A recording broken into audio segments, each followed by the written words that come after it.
several years I've had gay men come up to me and ask me to start a gay men's chorus. And at the time, I was a high school teacher and I was very busy, and I had a lot of extracurricular stuff to do, so I really didn't have time to do a choir.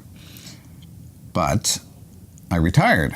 And after I retired, some of the same people and some different people came to me and said, we should have a gay men's chorus. And I said, that's a great idea now that I'm retired. So I went to Clark, Brian, and I said, let's start a gay men's chorus. And he said, great, that sounds like a great idea. We can use his spaces. He had some space available for rehearsal and performance, and he's also a hell of a good piano player. So we decided to go ahead with this, put the word out. And as soon as I started putting the word out, I had people responding who didn't fit into the category of gay, and they wanted to try to be a part of it as well.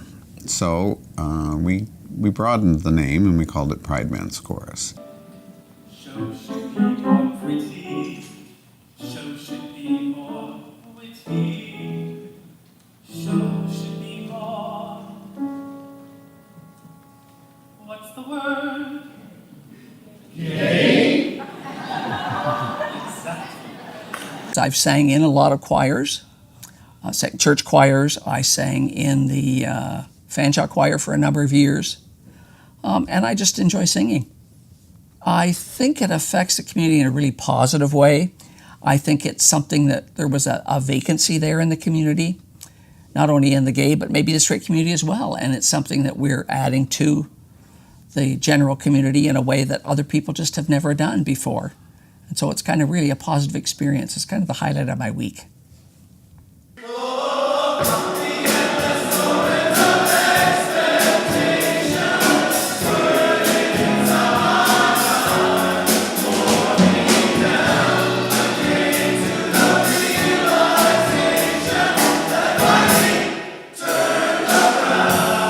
Originally, it was just going to sort of be a choir that sings a bunch of fun songs for men. And just shortly after we started, we had that terrible incident in June of 2016, where there was Orlando, the massacre in Orlando. And we decided to put together, Clark decided to put together a vigil. And we realized at that point that we had a function, and we sang at that vigil, and it was mind-boggling. The effect that the choir singing at that particular event, people were in tears, and people were, we hit their heartstrings, and it was a wonderful experience, and it helped us so much. And all of a sudden, we were a community organization, even before we had our first concert. Then we had our concert during Pride of the first year, and that concert, again, we just realized we were part of an organization that had a social function, and it was important. And so that's basically our start. And we've been going there ever since. We've been going in that direction ever since. We now recognize that we are important to the community as a whole.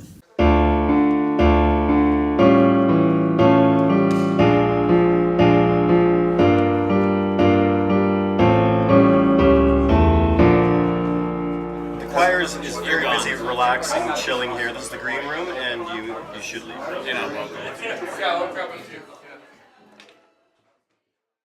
I heard about the chorus through the Aeolian. I've been a volunteer there for 6 years, and I've recently joined the staff, actually. I heard them at the vigil for the Orlando massacre, which was a sad night, but I thought, wow, I've never sung in a choir before. I have no real musical training, but it seemed like a good fit for me, and so I joined in September of last year. So I've been with the chorus since then.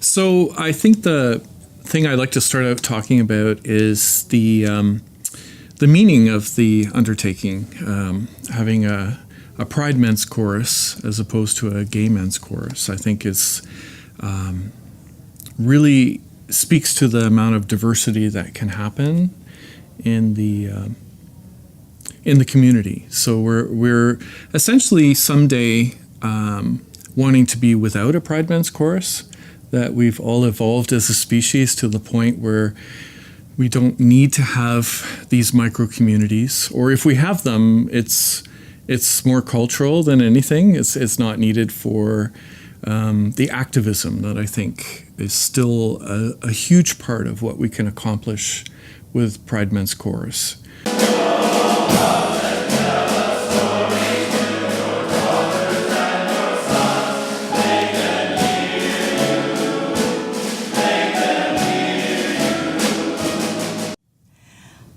I went to the vigil and listened to them perform. The vigil was so packed that there was overflow seating right out onto the streets and in the garden area. And I was sitting in the garden area with a variety of other people, and I was just listening, and I was so moved.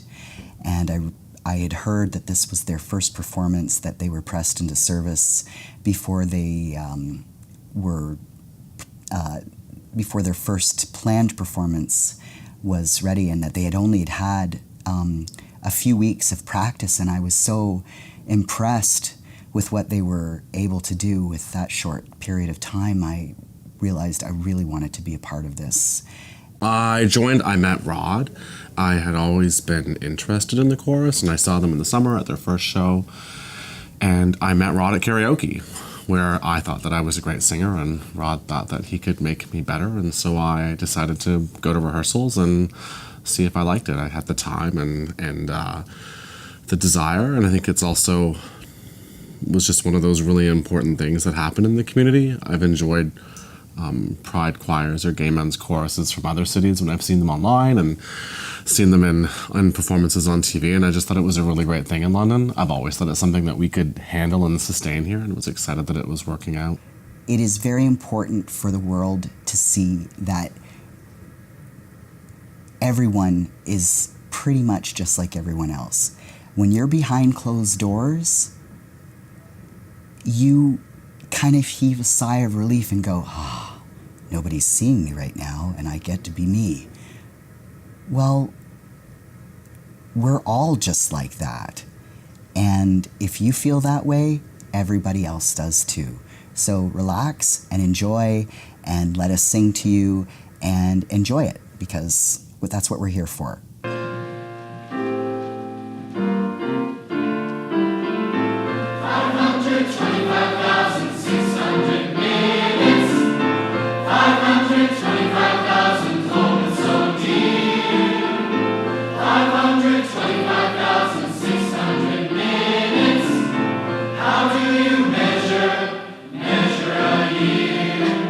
I was excited to see Pride Men's Chorus London as an opportunity to get involved in something that intersected both music and community, and involvement with the LGBT community, which is really important to me.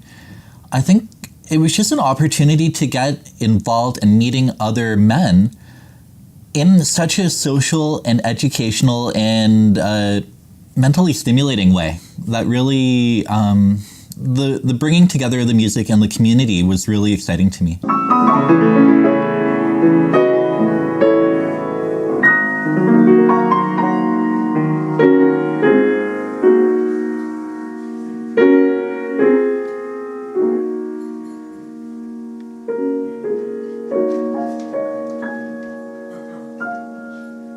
There's a lot of work to be done, and although we have the laws here in Canada, we really haven't fought the full battle. We are very lucky to get to where we have with gay marriage and full rights. But I really feel like there are so many people who are so ignorant that really don't understand. And we need to reach out to those people. And I think the choir can really serve as a kind of an ambassador on that level, because music is so universal.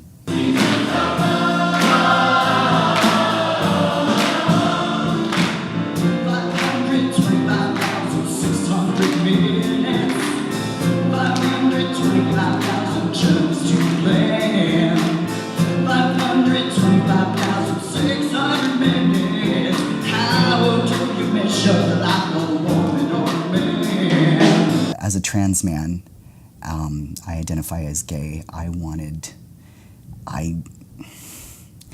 It's really hard to put into words what it means to feel accepted and a part of something. And when they said, sure, come out the next Sunday and come sing with us, and we'll see, how it goes. And they were just like, yep, you're part of this. And I just felt like I had come home. I've never been, I really can honestly say I've never been happier with any decision I've ever made. It's given me a sense of camaraderie and belonging, and when things are great, you have somebody to share it with, and when things are not great, that you've got this beautiful group of guys who just really care and are there for you, and they're just going to make things feel like they're just not so bad. It's like what family should be. Maybe family's not always like that, but these guys are.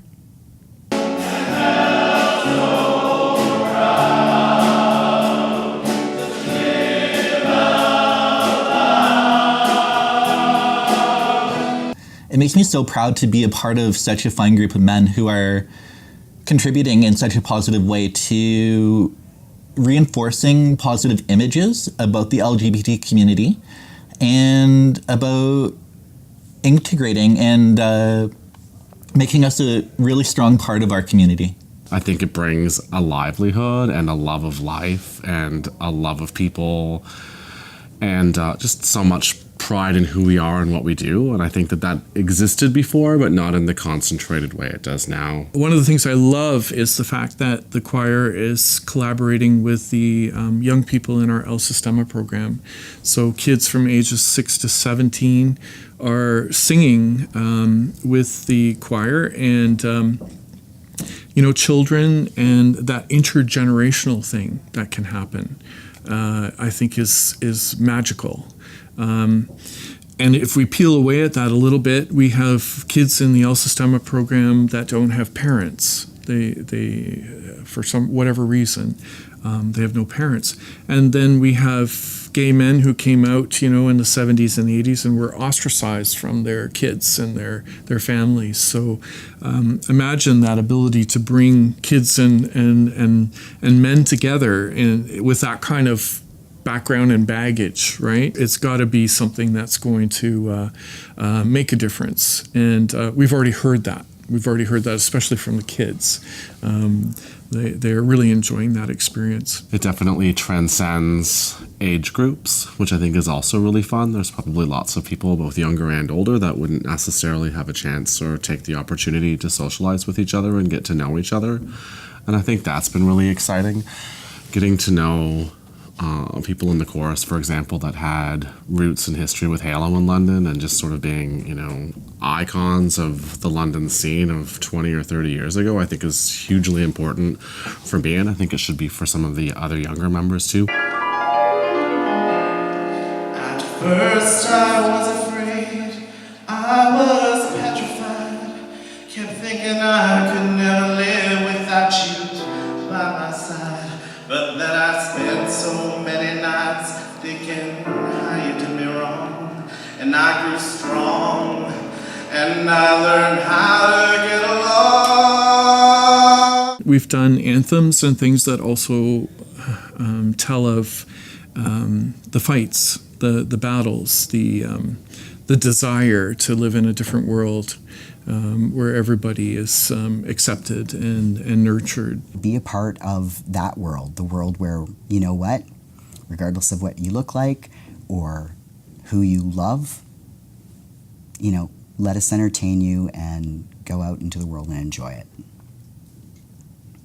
There's one really special thing that I love that the Pride Men's Chorus has given to me. They've given me an opportunity during my transition to enjoy my voice as I've transitioned. when I started with the chorus, I was a first tenor. And then the second season, I was a second tenor. And then the third season, they put me in baritones for about 5 minutes. And I said, no, I'm pretty much already a bass now. And I've been a bass ever since.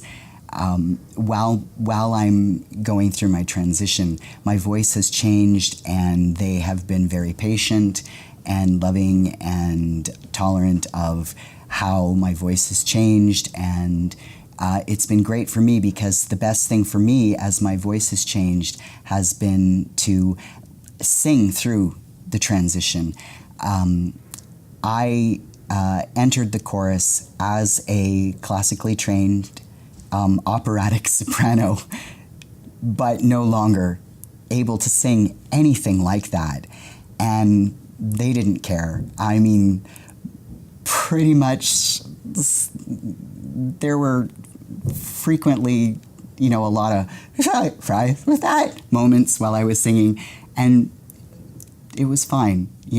I do the best that I can, and I've learned to love my voice, where it's going. I'm just so thankful for that opportunity, and they've been really great about it.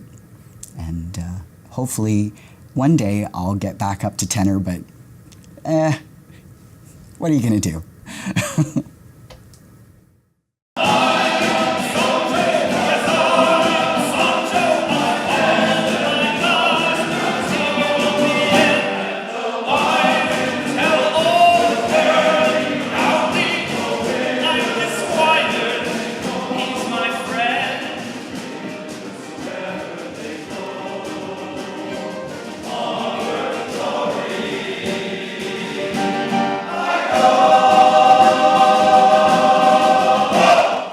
If there was anything I was going to say about the chorus, I guess in a technical sort of way, I would encourage people to come out even if they don't have stellar singing ability. Certainly I didn't and still don't.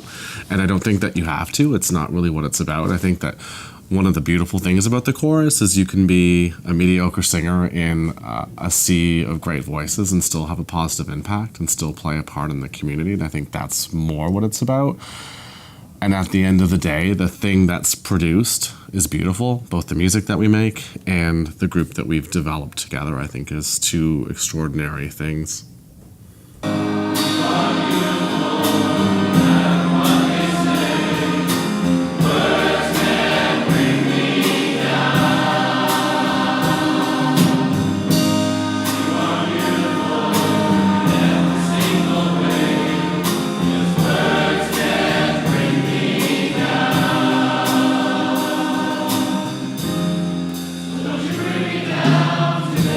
Because of Aeolian Hall, we have this ability to do collaborative performances with other artists or other groups. And I'll mention one two-time Grammy-winning artist, Matt Alber, who is going to be joining us again this summer for a collaborative performance. And Matt is from the LGBTQ community and is quite a social activist himself, and has a wonderful voice and beautiful music. So the inspiration that can happen by bringing in somebody like that to our community to collaborate with our choir is phenomenal. And I know that the guys are really looking forward to that.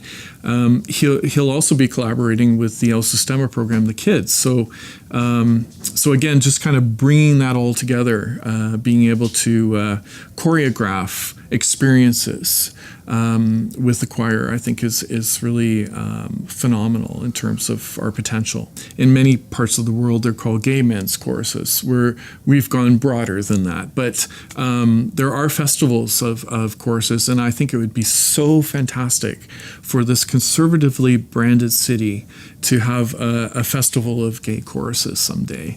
I'm really looking forward to that one. Stay tuned, it won't be long. So I thought those are the main things that I'd really like to emphasize. And I think, in terms of the diversity model, we do have participants who are straight, we have transgendered, and we have gay. And we want to reach out even further, though, into our ethnic richness in London and try and get more participants from the diverse communities, because I think it can be this incredible bridge builder to diversity. I think if there's anything that this choir can be, it can be the anthem for diversity in London, Ontario.